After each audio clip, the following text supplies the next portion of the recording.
I clearly did not cut that thing flat at all. All right, you guys, welcome back and welcome if you're new. In today's episode, we are going to get after the quarter panels on this thing. We're going to get them reinforced so they can take a hit from a rock or a tree as we're passing through whatever trail it is we're passing through. So let's dive on in. Well, it's another day. I'm back at it again. I've been trying to just turn a blind eye to a Midwest problem that this particular forerunner has.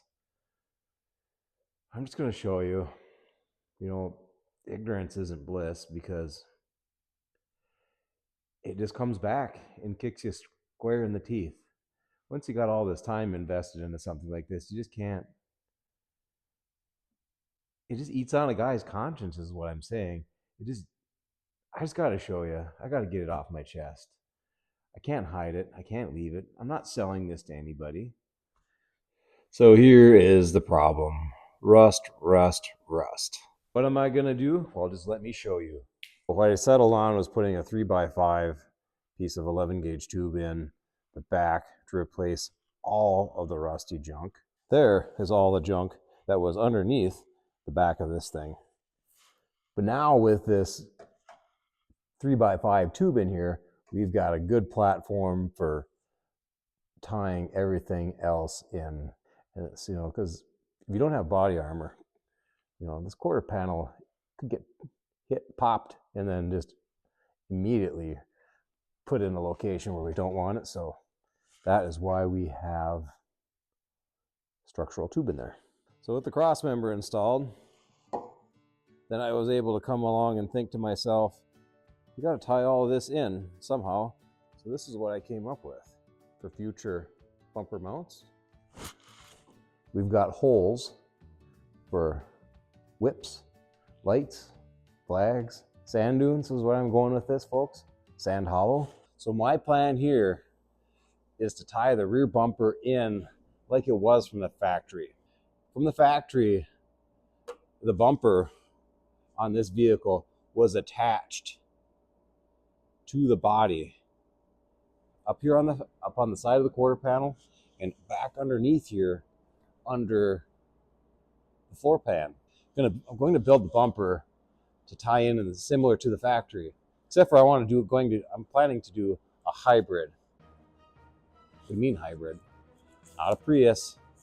I am planning to do a hybrid mount. With the hybrid mount, I'm going to go from the body. The remaining proportion is going to be tied to the rear of the frame. And you're saying, hey, that body is mounted to the frame with rubber. And yes, you are 100% right, but I'm going to try to break some rules. I'm going to put a buffer in there. A little bit of a rubber cushion from the bumper that's on the body to the bumper that's on the frame. Just a little bit. Because once I put a cage in this thing behind me, that's going to be tied in so there's almost no body move. This thing is going to become unitized. Will I start blowing the body apart, cracking from flexing and all that? Yeah, there's a possibility, but I'm willing to gamble on that. So now I need to get to this project of maybe self-demise. I don't know. Time will only tell. So my first step here is I'm going to get a line to follow to cut this bottom off, and we're going to make a filler panel. Cut this thing off straight through and square. That's the goal anyway. Now the moment of truth.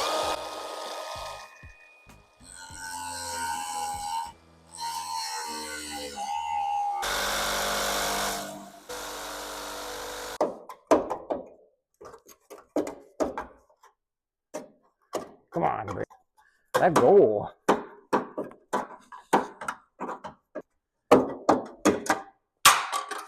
Yeah. We'll find out if these are parallel. We'll find out if they're parallel enough. This plane to that plane.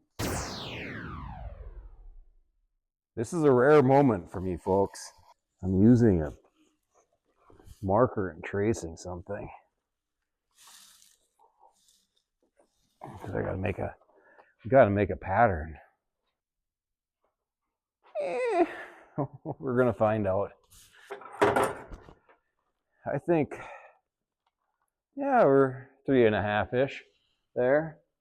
Well, sure enough, 3.5-ish, 4.5-ish. What am I gonna do with this Gaposaurus Rex in there? What am I gonna do? I clearly did not cut that thing flat at all. I'm just gonna pretend I didn't see that for right now. Cutting this out at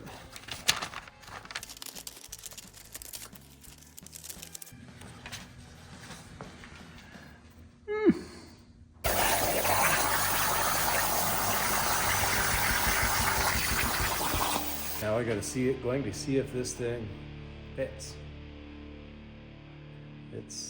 It's a bit of a hip shot, if you know what I mean. But by the way, I mean, I know this thing's not a laser, but look at that. You get these, you get a plasma table set up just, you know, right. You can end up with like no slag, or almost no slag. I mean, this takes, I mean, I can't pick it off there with my rubber gloves on, but man, it's hard to beat. You know, apart from spending 4 times as much on a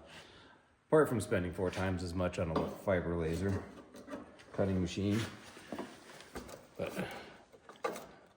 man, I'd say that's a pretty much a win. That'll do. We got a little bit of sanding, so let's get this thing tacked in, welded in, and then we'll go to our next step as we shoot from the hip here. My new favorite welder, a Miller 215.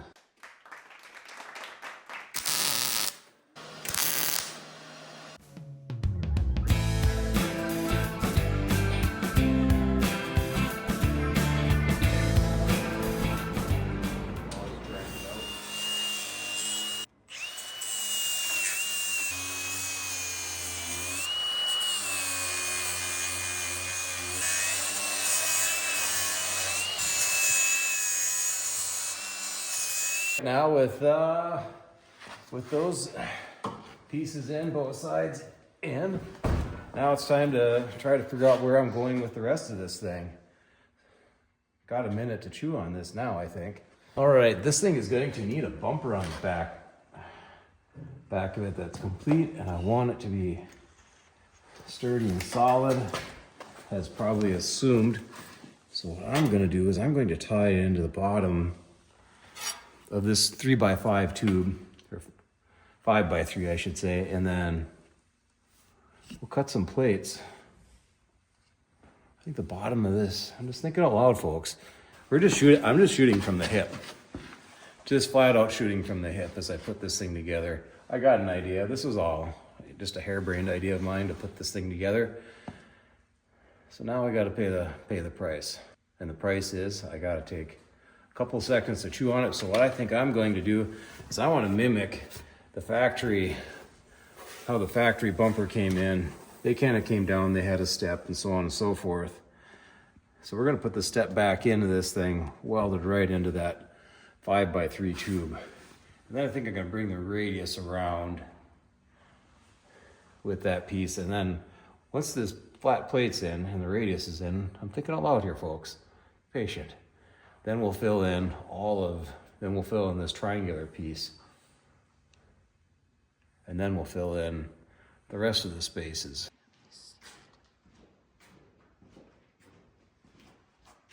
I guess we're just gonna have to pull some measurements and do the old Etch-a-Sketch thing again.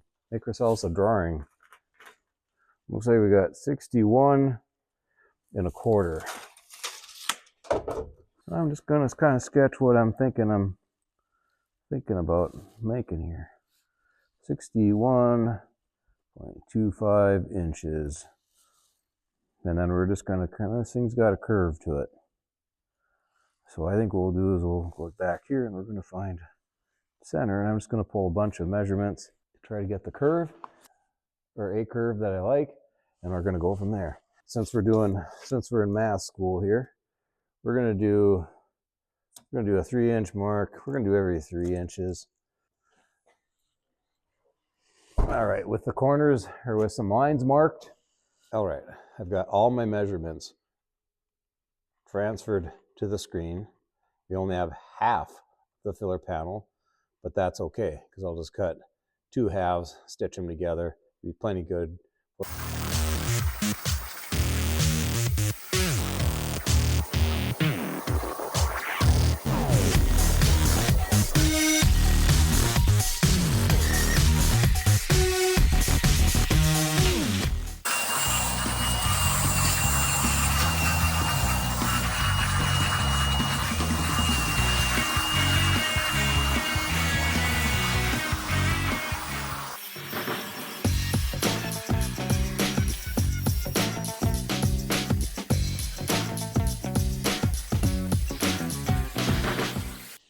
Yeah, we're too thick. Plan B, since the box brake isn't really going to work, really not designed for 11 gauge anyway, unless it's really small, narrow, we're going to clamp this thing down and then try to manually bend it over with a hammer. We're going to use the table as the form, the die, whatever we want to call it.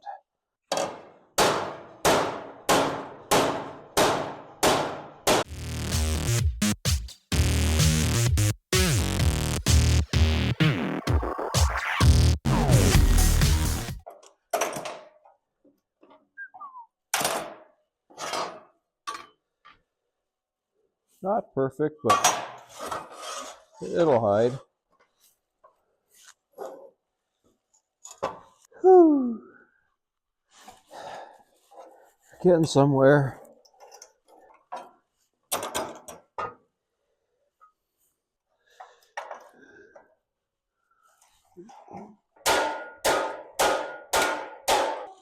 Sheet metalling, folks.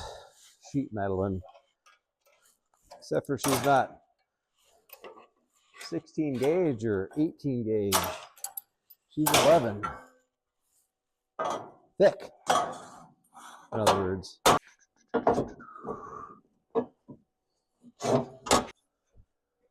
Whew. Not too much need for the gym tonight.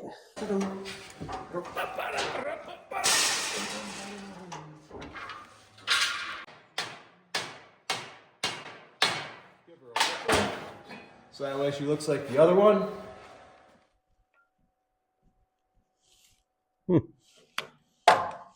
Well, gonna fill her in and weld her up. And since it's been hammer formed, we're just gonna sand after it's all done here. After it's all welded up, when I say done, we weld it up, and then we'll install the thing.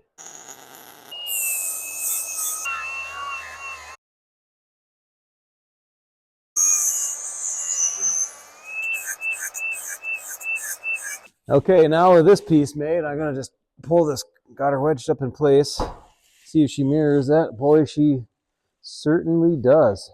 Well enough. Yeah, well enough. A little bit of body work and by the body man, whoever that ends up being, and we will have ourselves another panel made. All right, I spaced out there for a minute, guys. All right, so I'm gonna wedge this. I got this thing wedged up.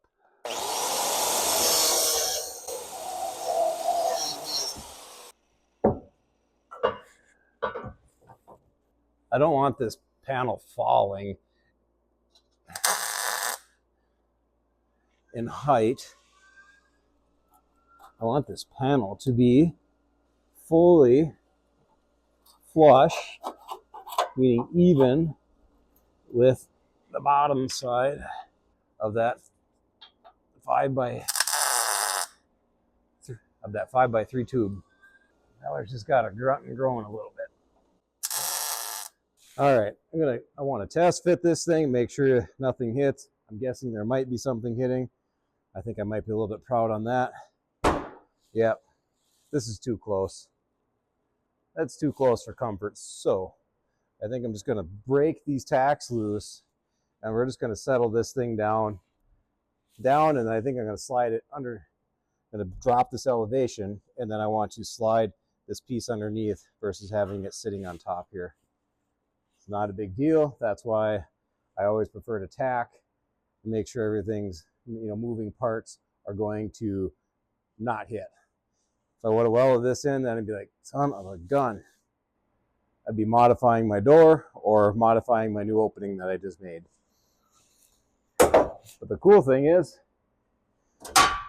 when you got tacks on one side, it's easy to break them loose. I'm just going to grind these down and then we'll shove it underneath. All right, I've got a couple of stops here. So me and Mrs. JP, we're going to slap this baby in place. Hopefully this time for the last time.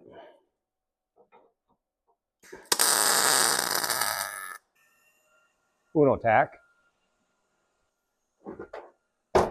And I'm going to do the right thing. Grab my tape measure and try to tack in the same spot on each side. So that way, if I just stitch this thing, the stitches come out being symmetrical, being the same on both sides.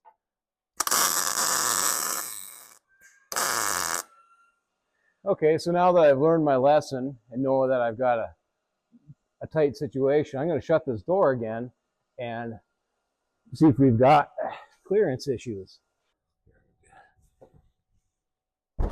All right, this is perfect. I've got a good finger width, 5/8, 3/4 of an inch, keeping an air gap underneath this pan and this door. Because once we got a bumper in here and this stuff starts getting bumped and banged around, I don't want this filler panel tickling the door. I really don't want it, because then it'll screw up my door opening. Or my door, and then my door opening won't be right. The door won't match the door opening, and then I'll have just a leaky, windy, noisy mess. All right, so now I just got to get this thing welded in. Well, a few more tacks, and then we're going to weld her in with some pieces.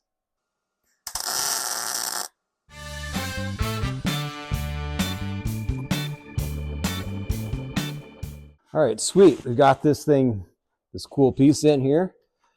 Sort of cool. This is going to mimic the factory pieces I mentioned before. Now I just got to make some drawings and cut, break, bend, and fill that in. And then it's time for the next step, which is bumper time. All right. Arts and crafts time, folks. Arts and crafts. All right. Arts and crafts time. 4 5/8 for the top. Oh, we're going to go 3 3/8 for the bottom. And then our overall height is something or other. Appears to be 4 1/8. 4 1/8. So we're square. So we're square in there, and our height is 4 1/8 of an inch. So we're gonna have a panel that'll go like that. We're gonna have 2 of them, I think. We should have 4 5, 3 3. Oop. We got 4 1/4 on this side. Oh well. It's bound to happen. And I am not changing it now. 4 5, 3 3, 4 1/4, 90 degrees. This is the passenger side, and here's the captain side. I'm not sure how to do the math on the pieces that are going to wrap around there, so we're just going to make a bunch of them, one at a time.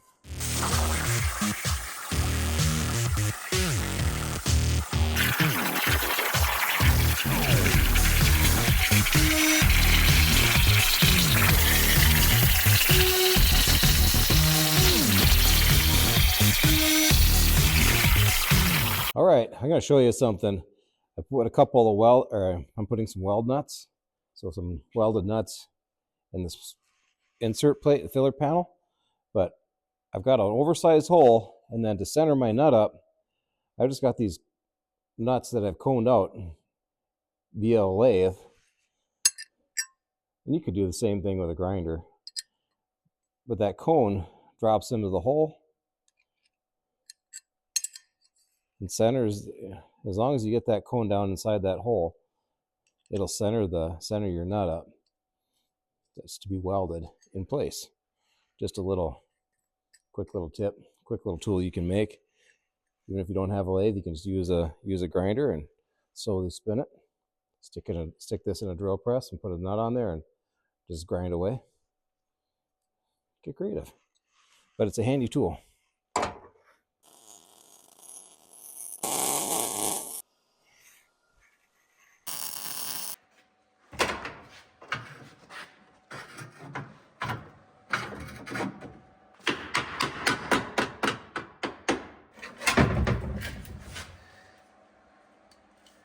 Get her squared up. And just tack it in.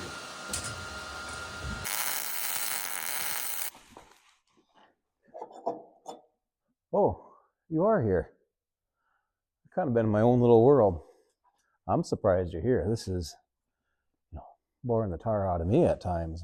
Right now, I've got one last piece to fill in. And then we've got a major step done here. But first,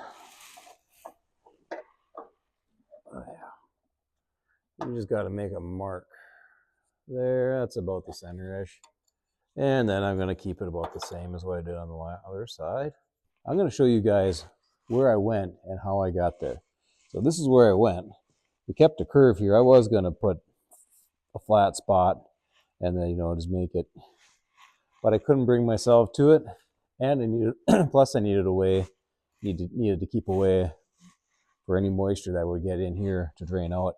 And underneath here, in this corner, there's a little drain hole. All right, like the fender flares, I used a small diameter tube to get that soft bend in the sheet metal. Scary part's coming.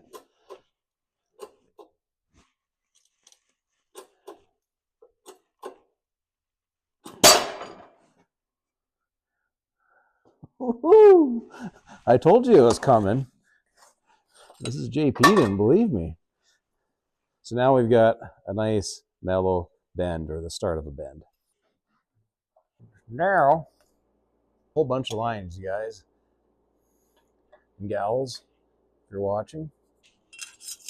And we just got to connect the dots, so to speak, and then trim away. Cut. Just do that with the old slice and dice, cut-off wheel, death wheel, whatever you want to call it.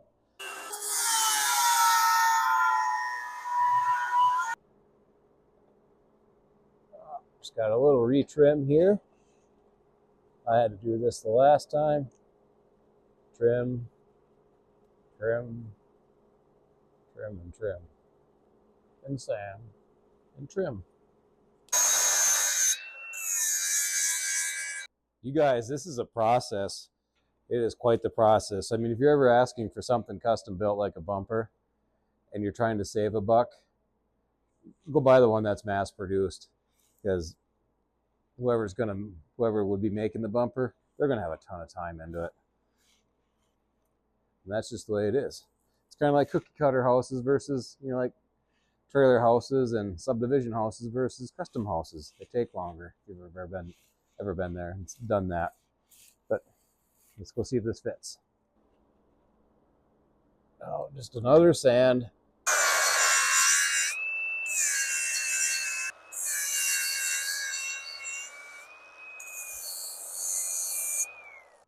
Back and forth we shall go.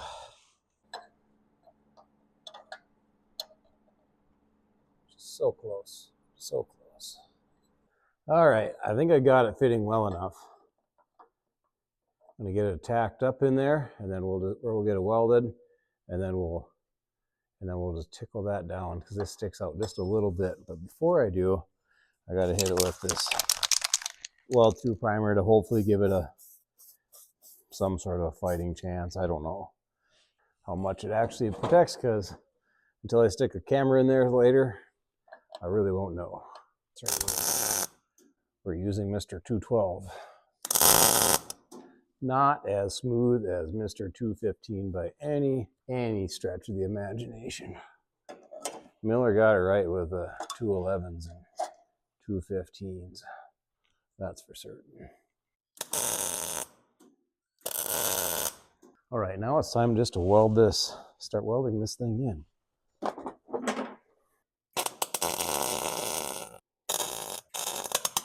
Yeah. True story. I just about didn't buy a Miller again because of this machine. Hear all that popping, you guys? That's normal par for the course. I'm not jerking away. I'm not pulling away. It just pops and does at random. You can weld nice with this thing, but it only likes to weld like 1/4 inch.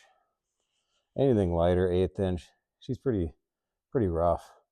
Yeah, good job, Miller. I'm glad you got him right, because this is definitely a piece of Miller, and the other ones are a real Miller. I used to do industrial work in the industrial world. We had Lincolns and Millers. I always liked the Millers. They're always really smooth. I do have one Lincoln, but yeah. So this has got to be the Miller 212. Has got to be the world's biggest piece of garbage ever. It's a great machine to, slap some things together and learn on. Not great, but it's a machine to learn on. But anyway, enough of the rant. Let's get this thing tacked together, the rest of it tapped together, and call it a day.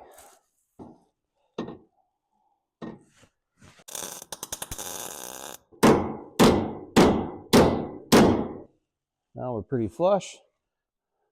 Fill that beveled. We're gonna fill this bevel in and the hole with a little bit of a gap, and we can grind her down and call it a day. All right, the last of the welds, and even if I had the energy, I'll be honest. Well, I do have the energy to keep on going, but to be honest, I just don't want to fight this piece of Miller. So I'm gonna just call it a wrap. Sand her down, call it a wrap, and hit it again tomorrow morning after I've gotten some more wire from my real Miller, my 215.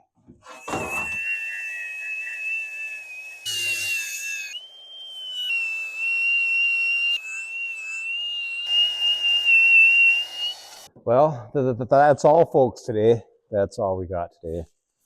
So let's hit her again another day.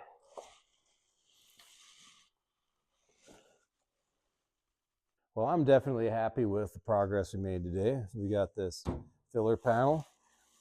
We got this structural steel welded in on both sides. By doing so, we added 2 additional spots, so 1 on each side, for bumper support and structure. So we are well on our way to getting to the more fun, more rewarding portion of building this rear bumper for this truck.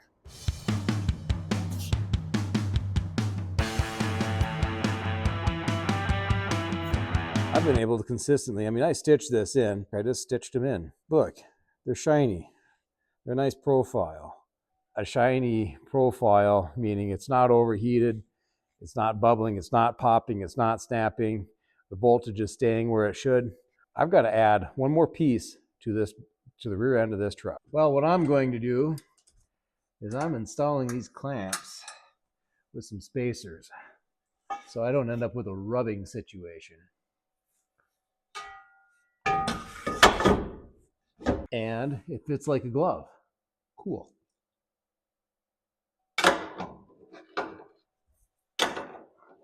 I am going to do a rosette type weld to install this thing into place. Rosette meaning I drill a hole and I drop some weld.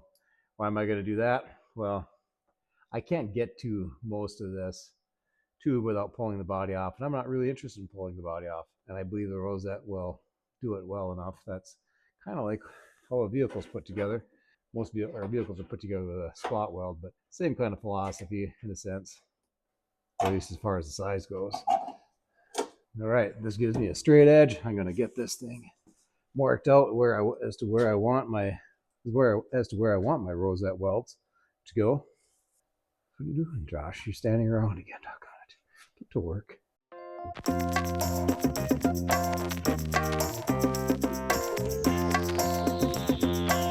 Okay, so what I've done here is I've got a line that goes all the way down the center line via just marking what I call an offset.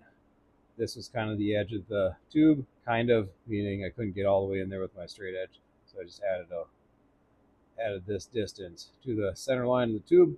So we're going to drill a bunch of holes in there and rosette weld it in, and then we should have what we need.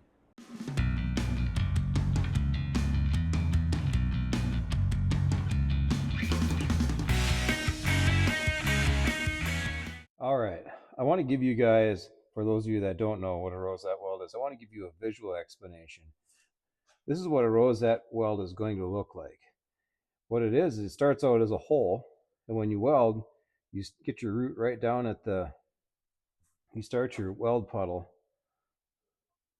right down inside here, and you just work your way around the circle, and then you work your way from the outer portion in until you get it flush. A rosette weld just mimics a spot weld. What is a spot weld? A spot weld is when you have a welder where it has like two tongs, and those tongs are squeezed down to squish two or more pieces of sheet metal together. The arc goes through each tong once the trigger is squeezed, and then that current flowing through there with the pieces of sheet metal squeezed together will cause a weld. The weld current will go through and it will melt the layers of sheet metal together. This right here is what a spot weld looks like. Many of you who have seen cars, if you didn't know what it is, what a spot weld was, and you've seen those little dimples along your rocker panel, for example, now you can say, hey, I know what those are. And this is what a finished rosette weld looks like by Mr. JP. I also put some stitches underneath this thing, just because I could. When in doubt, weld her out. That's what I've got to say anyway. Now we just got to do bumpers and more and more. Done. D-O-N-E, done.